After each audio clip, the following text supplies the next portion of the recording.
Welcome to the Daily Slant, powered by Pro Football Focus and brought to you by DraftKings.com. I'm your host, Josh Hayes, joined as always by my co-host, Renee Miller. You can always find Renee Miller's work over at ProFootballFocus.com, along with ESPN and RotoWorld.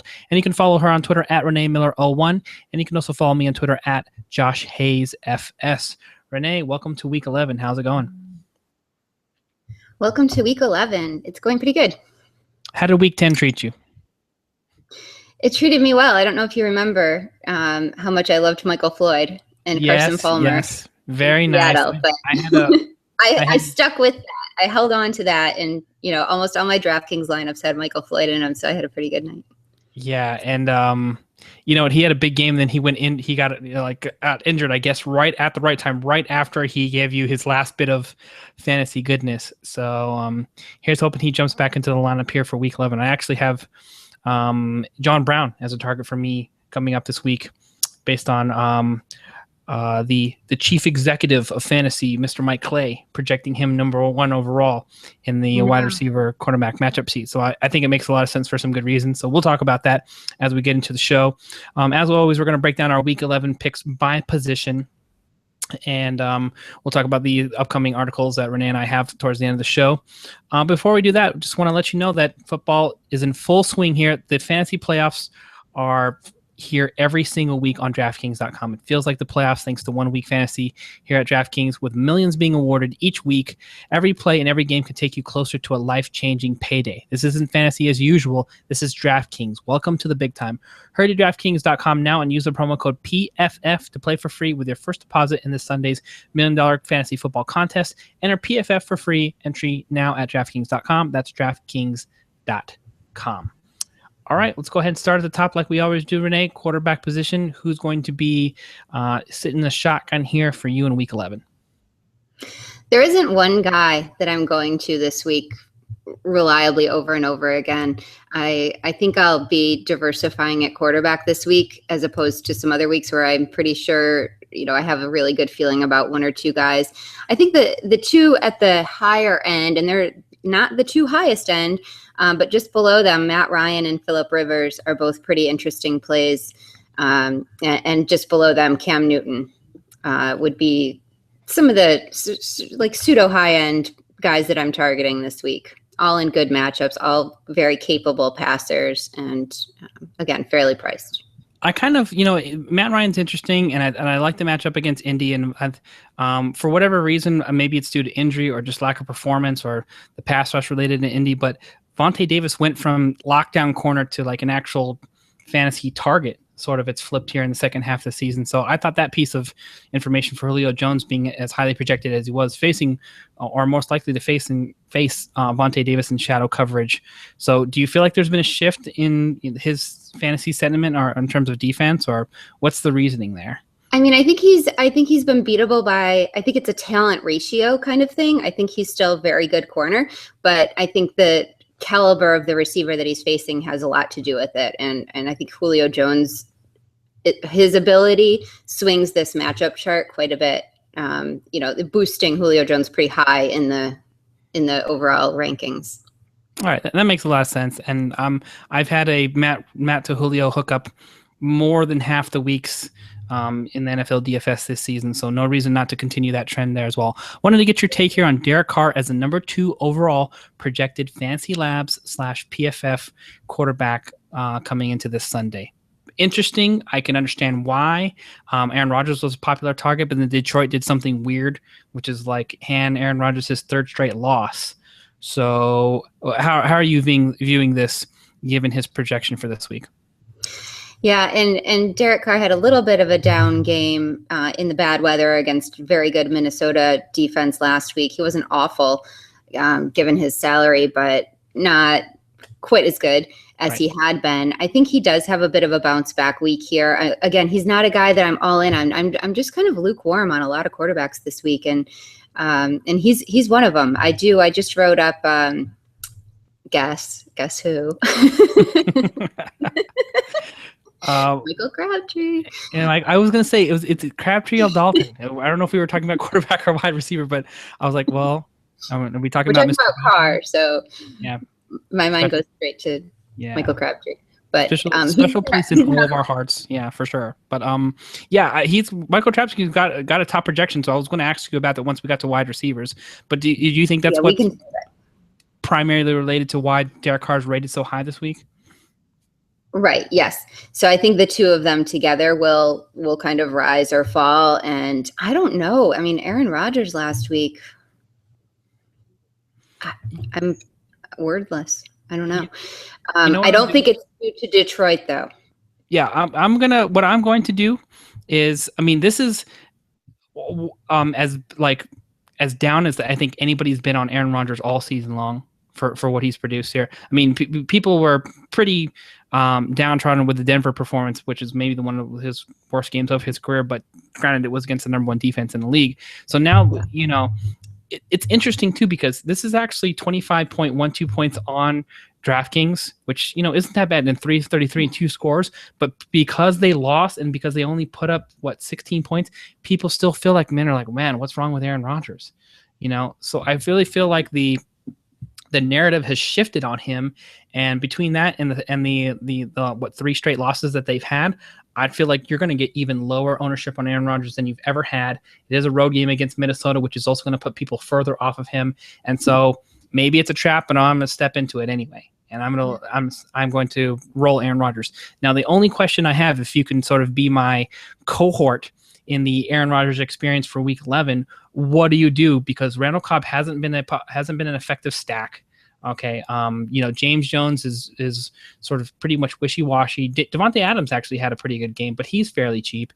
And James Starks has been an option, I guess, in the passing game as far as the run, but you don't really stack running back with quarterback. So what should my approach be? I am actually someone that believes in the Vikings defense and don't love this matchup for the Packers, but I think we're at the point with Aaron Rodgers where, I mean, it used to be Rodgers and Jordy Nelson. It was the clear, premier hookup in the offense. I don't think we have that anymore. I think, I hoped, a lot of people hoped and thought that it would be Randall Cobb, which would fill those shoes volume-wise at least, and it really hasn't happened. It seems like it's been somebody different every week. Richard Rodgers has been an outstanding end zone target for him.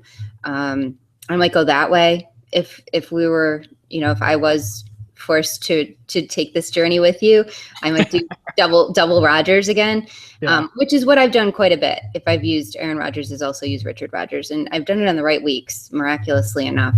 But I think if you're going to go this route, I'm fine using Aaron Rodgers alone and taking advantage of some better matchups at wide receiver than forcing a stack with Devontae Adams or James Jones or Cobb. Yeah, I feel the same way too. I just don't have a big enough trust level after what's transpired over the past 4 weeks. So that's probably the route that I'm going to do. It's going to be Aaron Rodgers solo in some of my GPPs. All right, sliding down here outside of the top 5, some of these top options. I think we're sort of going to have to get Carson Palmer into the every week conversation territory because he's just been super elite, and I love the price at 6,700. So aside from that fact, who else can you make a case for in the bargain territory? I mean, there are so many quarterbacks priced at 5K this week, and there's so many new faces that we're likely to see. I mean, we're going to see Case Keenum this week. We're going to see Mark Sanchez this week. We're going to see Matt Hasselbeck again. He's not 5K, but he's close. The one that I'm looking at a lot, and he's actually, I think if you scroll down, he's the absolute last guy, is Jameis Winston. He's matching up with Philly, who's a good defense, but also a fairly fantasy-friendly defense, sort of like New England is. Like, you can throw on them, but they're probably going to beat you.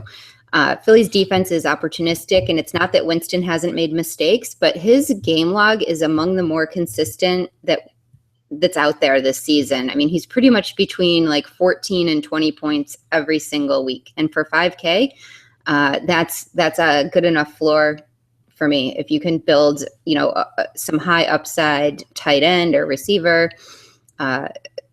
cadre around him and get those steady 18 fantasy points, I think that's not a bad option.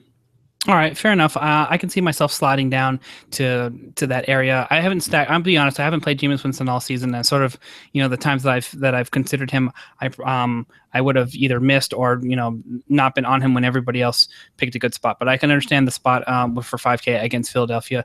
For me, I'm actually not too put off by rolling the dice on Brock Osweiler against Chicago. There, I know it's like, it is, venture of the unknown. Venture of the unknown. I definitely probably wouldn't do it in a million maker lineup, but for a smaller GPP against Chicago, who isn't the toughest defense, and in terms of overall production this season, it's a team that you can throw on. Although they did have a good game last week against St. Louis.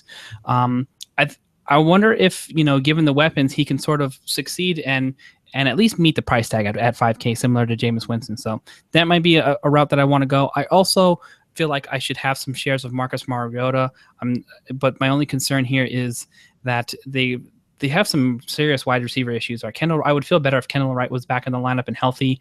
I think that's certainly in question. And then you have Dorial Beckham-Green getting ripped for running terrible pass routes that have been causing problems. But aside from that, I think it's a great spot, and you always feel good about targeting Jacksonville. So your thoughts on Mariota? The matchup is the best thing that he has going for him. I mean, he's also not the most accurate passer yet. So bad routes plus inaccurate passing spells disaster to me. I'm not not very enthusiastic. Okay. Well, if I had any more like Pepto-Bismol in my cabinet, I would go Mariota versus Winston for bow ties, but I don't want to shame myself again. So friendly. We'll go friendly on that. Okay. All right, fine. Friendly virtual high five to the person who wins that one. So that way I don't have to suffer further embarrassment on the show. Yeah. All right, let's go ahead and move along to the running back position here. Some interesting top options. We got Devontae Freeman back in the mix at the top spot, top projection by a lot. And by a lot, this may translate into 20, 25+% ownership percentage here on FanDuel after the Thursday lock. Do you think that's about the right estimate? Yeah. It's really expensive. And on FanDuel, he's even more expensive. He's like 92 or 93. Mm-hmm. It could be that high.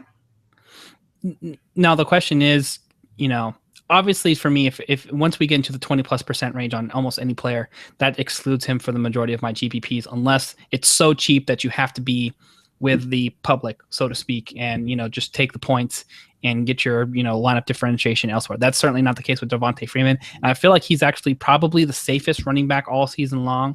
Mm-hmm. If we were redrafting in a season-long league, you could probably make a case for him number one. That's how good of a season he has. Now, so what do you do in this spot? Is he cash game safe for you, or is it too expensive given some of these other value options that you have, like in the 6K range on down, that you don't want to pay up the extra 2K plus in using him in this matchup? No, I like him a lot in this matchup. And like I said, I'm not sold on the highest of the high quarterbacks. So I think you can find value there and spend up on Freeman a fair amount. Okay, fair enough.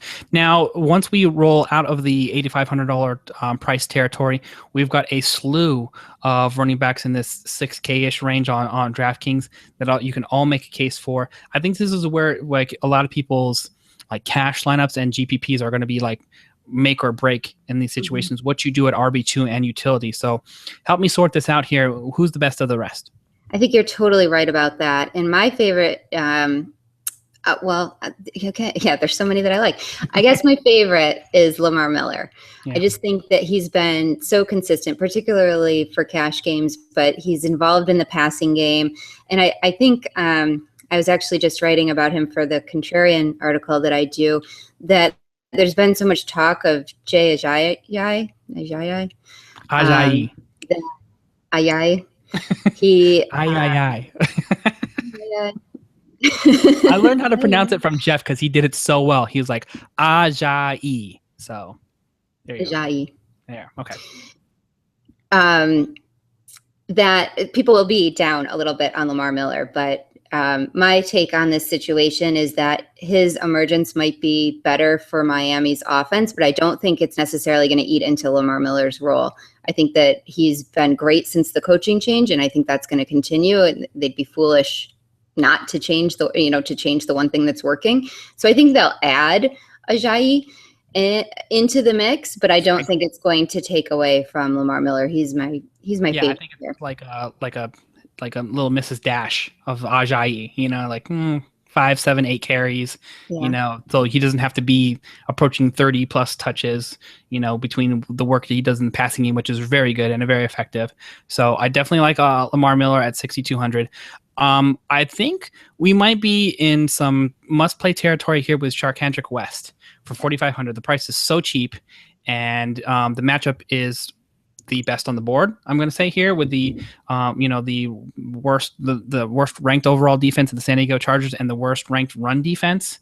Negative 52.1. They're the only defense in red for those of you who can't just wrap your mind around how bad that run defense is for the Chargers or that overall defense in general. And, I feel sort of bad for Phillip Rivers because he's done so much offensively and he's gotten nothing back on the defensive end. Right. So all the thing we can do is make money in DFS by targeting that team the same way we sort of target the Cleveland Browns. So what percentage of exposure will you have to Sharkhandrick West in week 11? I think he's the guy where you worry about ownership, not Devontae Freeman. So, right.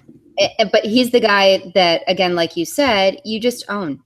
Right. Whatever. You know what? There's going to be some stupid people out there that don't own him, but he's put up 20 plus fantasy points against the Steelers, who have the league's stingiest run defense, and the Broncos. Yeah. So he's done it against, his last 3 weeks have been phenomenal, and he's done it against 2 of the best defenses a running back could face. So if you don't believe in him, you don't. But now that he gets the super easy matchup, isn't the time to fade him. Right, exactly. So I'm with you there. I don't care how many people own him. Yeah, and I didn't actually think about this ahead of time, but this is the exact case we were talking about where you know there's going to be high exposure in GPPs, but you can't not fade him because it's just going to make it that much harder to construct an optimal lineup with the cost savings that you're being afforded.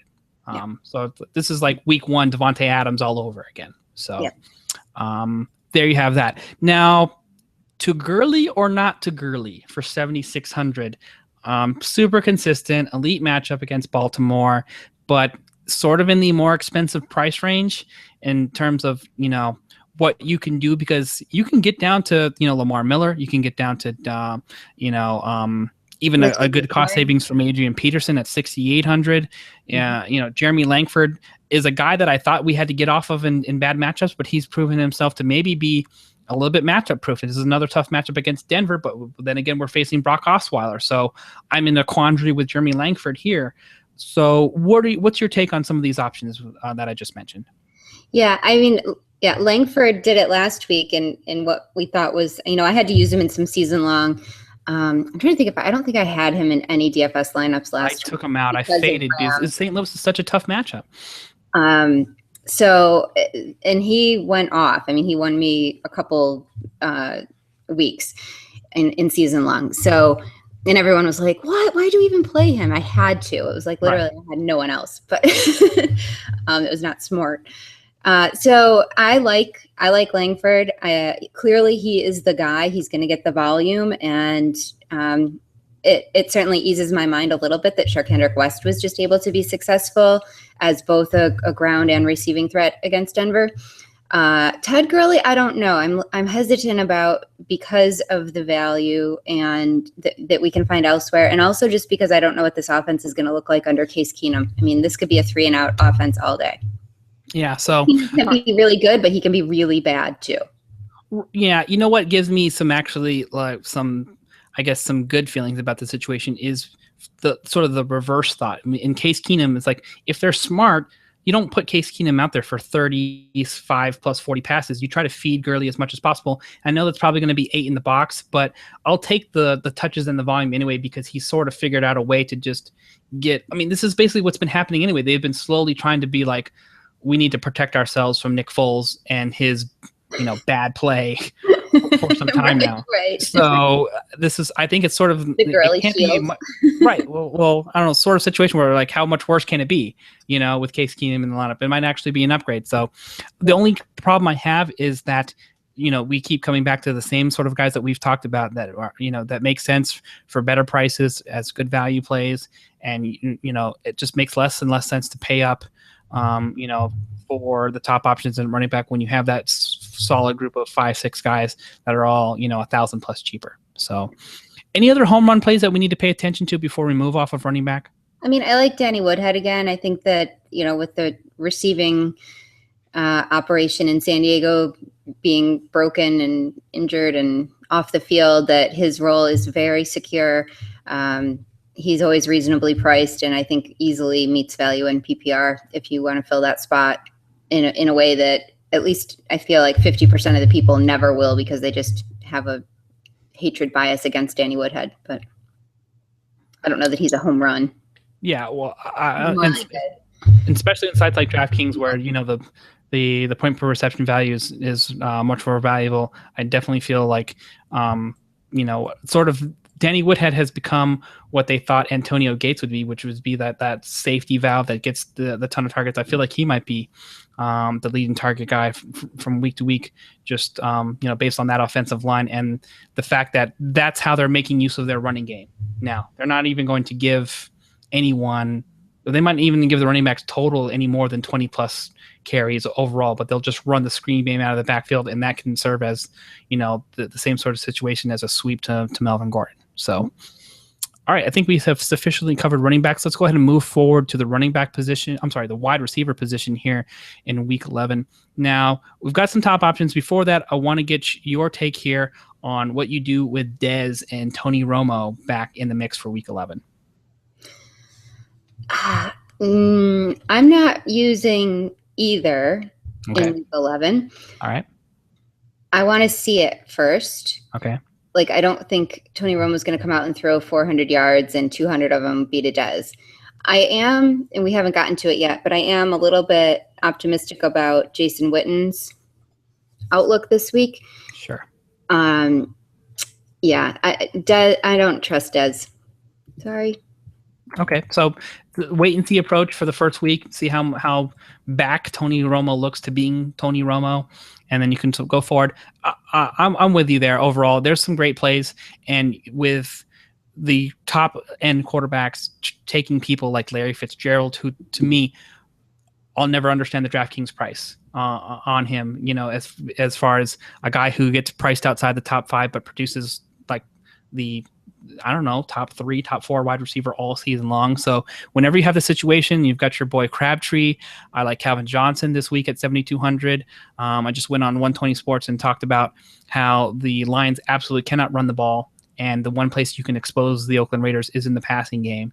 So, and he's had no fewer than 5 catches in every single game this season, or maybe 8 out of 9 games. I think maybe one game he missed 5 catches. So it's a completely safe floor. Love him for cash games, and has that double-digit target upside because that is they're in a competition with the Seattle Seahawks for worst offensive line in football.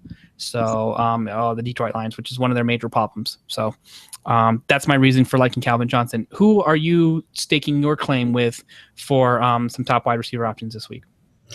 I like some of those same guys that you do. We already talked about Julio Jones and the good spot that he's in if you can afford him. Going down the list a little bit, I think that Mike Evans, I already talked about Jameis Winston, so we know where I stand with that. Sure. Evans is his guy. So this is one of those quarterback wide receiver situations where Evans is clearly going to be the number one target getter. The big talk with him is all the drops. He's got 11 drops. That's 3 more than anyone else. He's only had 1 touchdown.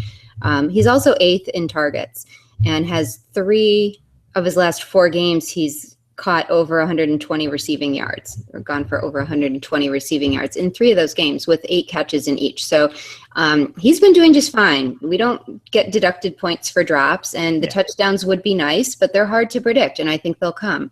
And this is a good matchup to see that. So I think a lot of people are down on Mike Evans, and I am not one of them. Yeah, I'm not one of them either. You know what it is? It's just sort of sour grapes because you felt like you should have got more fantasy points than you got. When in reality, you got a good level of production as it is. So yeah, and I mean, yeah, the drops are bothersome, but you know what? When you take a look at the matchup that he has, and um, how basically Mike Evans is getting force fed a good amount. They're not even throwing the ball a ton, but when they do throw the ball, it is to Mike Evans. So I'm with you. It makes a lot of sense. I haven't. I'll be honest. Like I said, I haven't played James Winston, so by direct affiliation, I haven't played Mike Evans as much as I probably should have. But thanks to your advice, I'm probably going to start looking at taking in some shares finally here in week 11. All right, so now in the blue light special section, who can we, take a little clearance coupon on at the wide receiver position? Because I feel like we're going to need to save some money, and there's some good options this week as well. Agreed. We mentioned John Brown, a little bit more expensive than him, but worth just throwing out there. Eric Decker has really been a workhorse. He's been extremely consistent, catches touchdowns, Red zone target, yeah. Doesn't get a terrible matchup with Houston this week. So I think he's a reliable guy. He's definitely a cash game play. As you get cheaper, you look at the New England Buffalo game. I think there's a lot of options in that one. Sammy Watkins he's more of a tournament play for me because he's very boom or bust. He had that great game against Miami and then nothing last week on Rebus Island. But certainly you can throw on New England, and you have to if you want to stay competitive with them. So he's a possibility. And then, of course, everyone's favorite play this week is going to be Danny Amendola for 4,000. I think we're going to be near. I don't know how much exposure for so many lineups because 4K is just you're going to have to keep West and Danny Amendola in your lineups because the production level versus the cost is going to be so high in terms of generating value for your lineup. So those are going to be lock stock plays. I don't think people give really enough respect to Eric Decker, and I'm glad you mentioned him.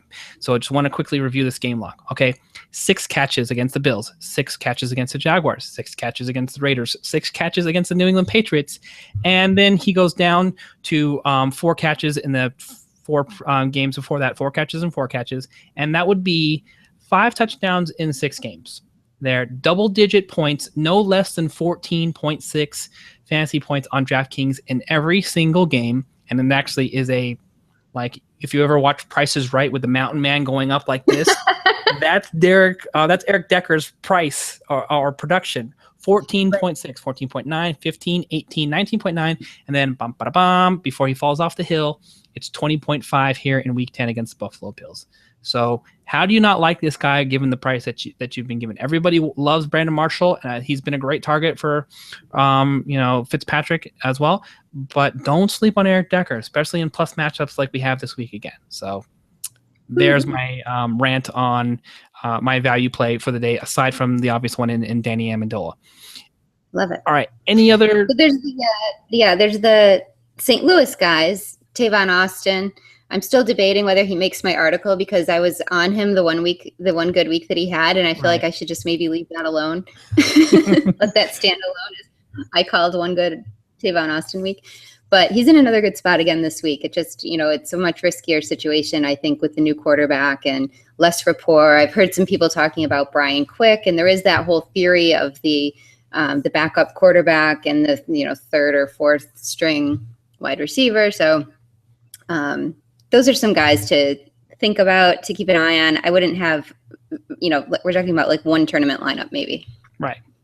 All right, so the last question I'll have before we move off of wide receiver here is, are you buying the narrative that with Matt Hasselbeck under center, Andre Johnson is one of his favorite targets and he becomes a viable option for 3,700 on DraftKings? It's like the geriatric club. Yeah, exactly. Like, old dude's got to stick together, bro. Early bird special after the game. No. No. Okay. All right. I just wanted to throw it out there. This is a guy that I thought wasn't left for dead, but apparently seems to be so. Then Matt Hasselbeck jumps into the lineup, and it's like, oh, here's my big target. Boom, boom, boom, boom, boom. So I just want to put that out in the stratosphere. I'm probably not going to have it anywhere. I think there's just too many combinations of value plays that you can probably come up with, and I won't likely playing Matt Hasselbeck anywhere. And the other thing that I haven't even factored in is if it's Desmond Trufant who gets Andre Johnson, then I don't even care that they both use their senior citizens discount at the buffet together or something like that. I'm going to just pass altogether because Trufant has been lights out all season long. If he's on Moncrief or T.Y. Hilton, then fine. Then maybe you can make a case somewhere in some random GPP lineup for $1. But I just wanted to get your take because that was sort of the narrative that was being put out there in different spots, and I actually own him in a super deep season long, like almost dynasty type keeper league, and I can't drop him because it's like him or Greg Little or something on the waiver wire. That's how bad it is. Right. Yeah. So you're like, well, okay, maybe I'll go with him to the buffet next time and just get something out of him because it's not fantasy points. All right. Moving along. Are you ready to play the tight end game that we have been playing the last couple of weeks? Yeah, let's do it. Okay. All right. So we're going to start here. I'm just going to do this the way that I've always been doing. Start here towards the bottom. I think Fantasy Labs will display here 1, 2, 3, 4, 5, 6, 7, 8, 9, 10. Looks like the top 15, top 16-ish tight ends. And then we'll just move on from the bottom. And their number 15 or 16 projected player against Jacksonville, believe it or not, is Delaney Walker at 4,800. So you like him or the rejuvenated Jacob Tamme for the Atlanta Falcons? I like Walker. Okay.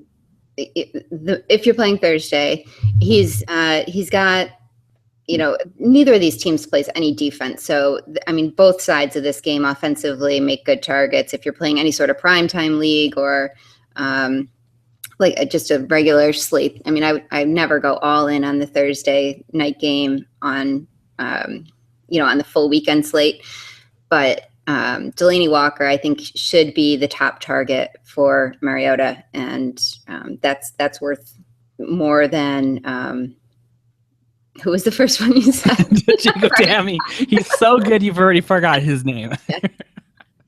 Yeah, I think I'm gonna call this tight end king of the hill. That makes sense, right? Because we're just one king of the hill at the very end. Okay. Yep. Now, last question I have for you: does Rob Gronkowski not get to play? Because we know he's up at the top in most spots, or should we factor him because of price? No, he's the top. Okay. New England, who else do they have? And it's frustrating. I spend every New England game just screaming at my TV, stop throwing it to Brandon LaFell, throw it to Rob Gronkowski, who can actually catch. Right. But whether I have him or not, just because it's like, why? Why do you keep letting Brandon LaFell drop the ball in these critical situations? It was like so tense at the end of the last game.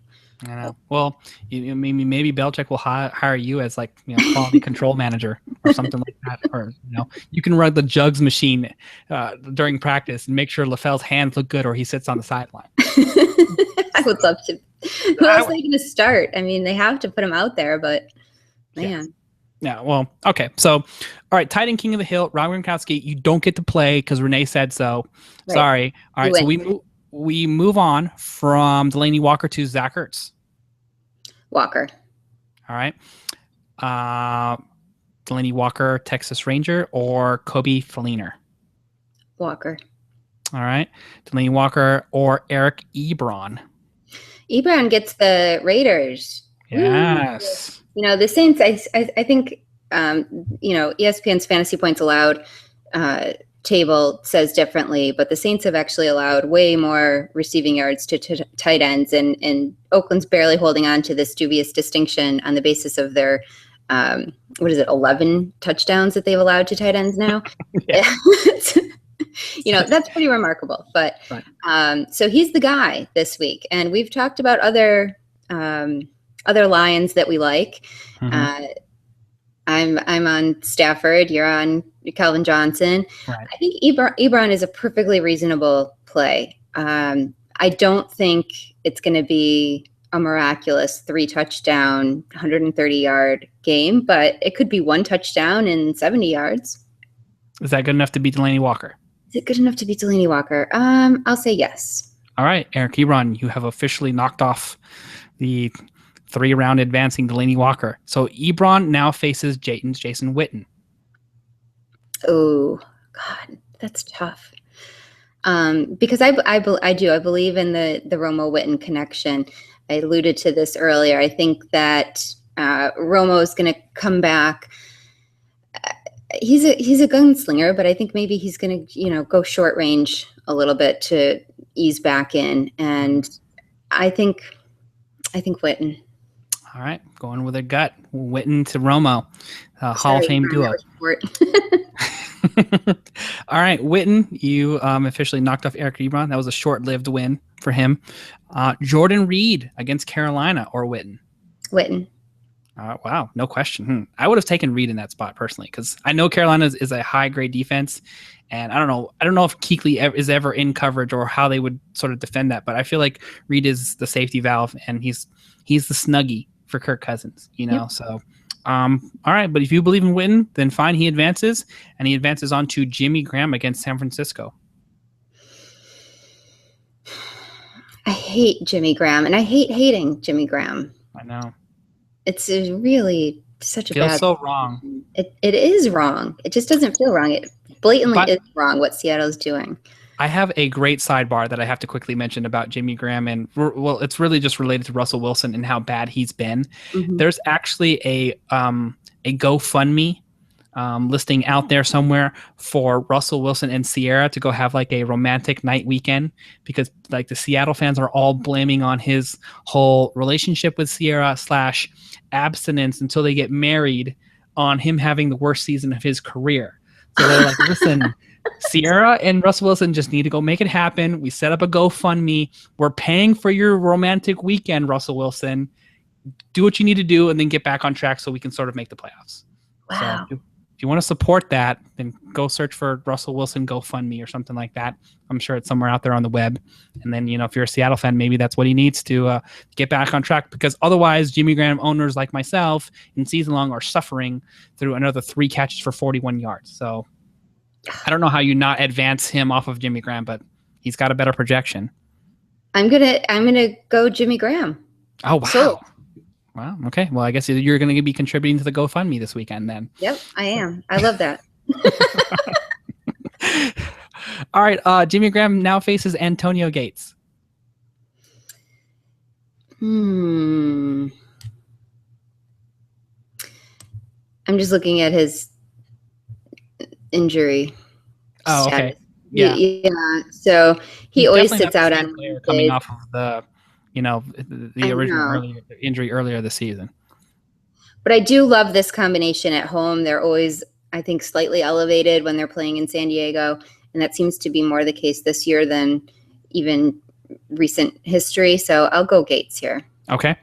Gates or Martellus Bennett? I will stick with Gates only because of Denver. All right. What does Siri say about that? Trying to figure out what that notification was. It sounded like Siri. I'm on silent, so I don't know. Okay. So you went Gates over Bennett? I was totally distracted. Yes. Sorry. Okay. That's all right. I just wanted to, if Siri was going to chime in, then she could be the tiebreaker. Gates or Kelsey? Kelsey gets a really nice matchup this week. The Chargers are one of the best tight end, best defenses tight ends can face for fantasy. It's always, for me, it's just a matter of his usage, and which hasn't been great. It's never good enough. He's so effective. He's so efficient, and yeah, I mean, he's supposed to be a Pro Bowler who's only gotten 10 targets once this season, and we thought that this is right up Alex Smith's alley. All he wants to do is throw a 10-yard pass, and it's sort of shown up that way. But I think what it is we haven't got enough red zone production out of Travis Kelce because you're getting minimal yardage, 30, 40, 70, 80, then 30 and 49, but just what are we looking at here? 3 touchdowns on the season. That's just not going to cut it. No. So I would go. Clearly not cutting it for the Chiefs either. Right. I just don't understand.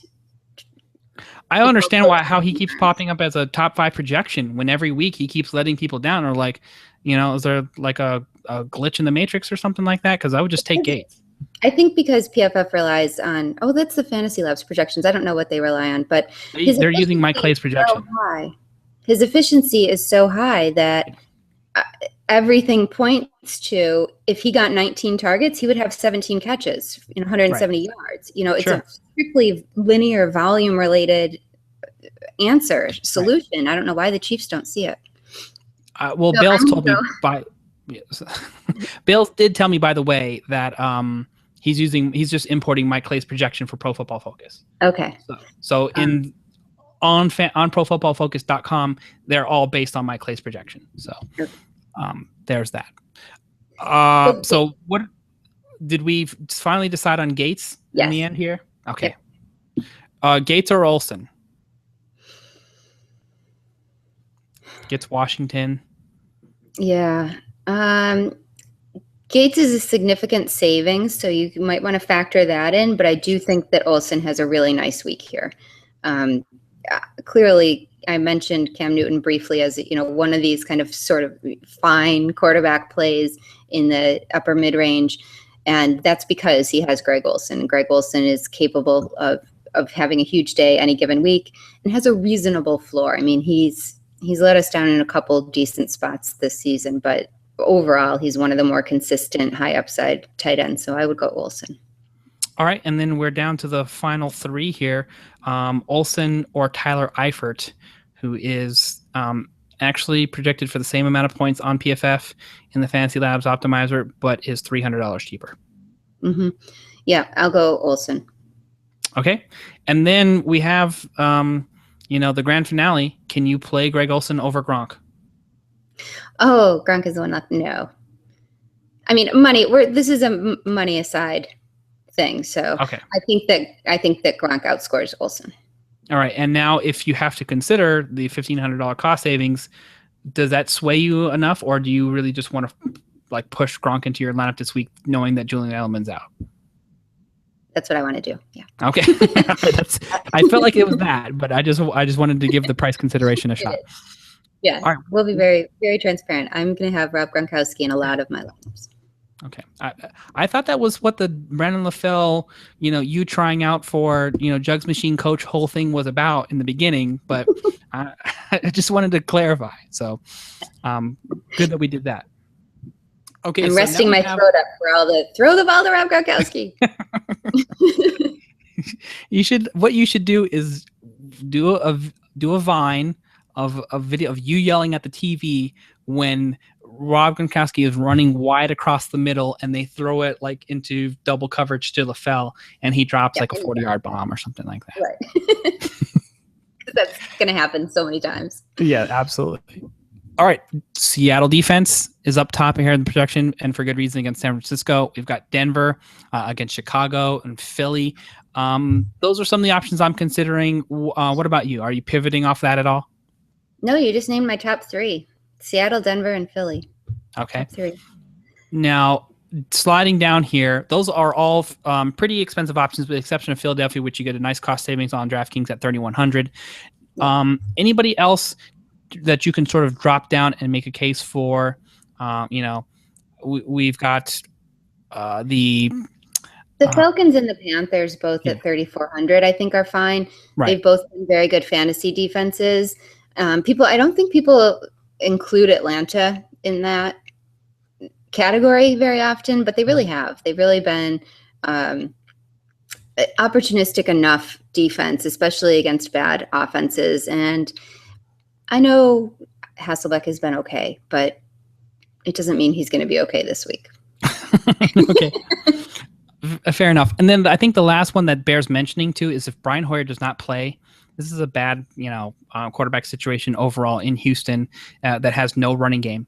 So I would venture to take a shot at the Jets defense at 3K if that is in fact the situation. If Hoyer gets in the mix there, then I still probably just like the top three options more, especially Philadelphia at 3,100, which is, you're almost, certain to be able to afford $100 more in a better spot. But that's something I'm going to be watching my eye on, whether or not Brian Hoyer gets in the mix. And then if he does not play in week 11, then I will have some shares of the Jets defense. Do you feel the same way? Absolutely. But the other one, and I'm so glad I'm not missing the chance to say this, is the Bucks. If you can start a defense against Mark Sanchez, that's always a really fun thing to do, because in his fairly long career, he has more interceptions than touchdowns. So wow, yeah, that's a very good point. I totally forgot about Mr. Butt Fumble. He evened up. Yeah, he evened up there, but I think he's back in the red. The red is the bad side, right?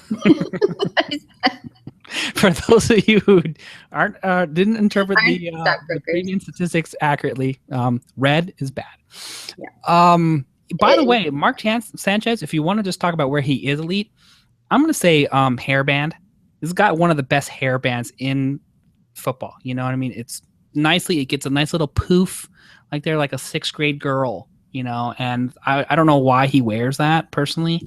But it's very good. It's probably the best part of his game overall. So I hadn't even thought about that, you know. And so you know what I'm doing? I'm taking my whole Jordan Matthews might be it this week. I'm taking all of that stuff off the board. I thought about Zach Ertz and the level of volume he got and how he just caught everything. And Mike Clay was just tweeting up and down about how just throw the ball to Ertz, you know. And if it's going to be Sanchez, I don't trust any of the offense overall. You know, maybe you want to get your share of DeMarco Murray. You think it might be a more running volume thing. But even when that happens, they get their fair share of Ryan Matthews in the mix too, and you end up just going on tilt. So if it's Sanchez for me, I don't care that's the Bucs defense. I'll just be off of it, and then we can, you know, reevaluate come week 12. Is that fair? Yep. All right. That is going to wrap it up for our lineup positional evaluation here for week 11. Before we go, Renee, what do you have on tap here for the rest of the week? I have it's Wednesday, so I have contrarian plays out today at RotoWorld, and my flex options, whether you need to fill out your lineup with a safe play, a high upside play, or a value play, those will be out on ESPN.com tomorrow. I'll have bargains on RotoWorld Thursday. I'll look at the highest scoring games on ESPN.com and how I'm approaching those for DFS on Friday. And also my favorite DraftKings plays on PFF on Friday. All right, excellent. I will be hosting the RotoWire DFS podcast the rest of the week. We'll have our Friday afternoon, we'll be recording for the Saturday show, which breaks down the ownership percentages there for your top options at every lineup. So we'll take a look at the Thursday FanDuel lineup lock and sort of give you your best pivots for GPPs and who's safe for cash. And I'll have my Saturday article for wide receiver and running back punts here on ProFootballFocus.com as well. And before we go, I want to give a quick shout out to one of my friends in the industry, Doug Norrie, who is over at dailyfantasysportsrankings.com. They have put together an awesome, I don't know if you want to call it a bet. I don't know if you want, did you see this on Twitter, by the way? What they have done is he's challenged the New York Attorney General to a daily fantasy contest of 100 matches or more if he chooses. And if he is able to beat a daily fantasy sports pro over 100 matches or more, they will donate $100,000 to the New York City public school system. So that's their way to sort of demonstrate, hey, you know, you think this is this isn't skill based, you know, or there's like not a significant enough amount of skill for you to, you know, call it chance, but you're still running, you know, horse racing contests and lotteries, which are supposed to benefit schools. Well, here's your shot to have daily fantasies and its game of chance benefit the public school system. Let's go ahead and play. You know, it won't cost you anything. You can play in free matchups against a pro, and then after 100 matchups, you know, if you're right and your lawsuit, you know, or your cease and desist order bears merit, then there you go, 100K to the schools. And I just don't see any chance that he possibly wins. And that's a great argument for the skill-based, I guess, you know, argument for FanDuel and DraftKings for that area. So hats off to Doug Norrie and shout out to Daily Fantasy Sports Rankings for putting it out there. That's a great way to approach it. Totally agree. All right, that's going to wrap it up for today's show. Thanks for listening. Don't forget you can always check out Renee Miller on Twitter at ReneeMiller01. You can follow me on Twitter at JoshHayesFS. Make sure you subscribe to the Pro Football Focus on the Daily Slant, and all the rest of the great shows on PFF Radio, on Blog Talk Radio, on YouTube, on the Fantasy Sports Network. Thanks for watching and listening, and we'll see you next time.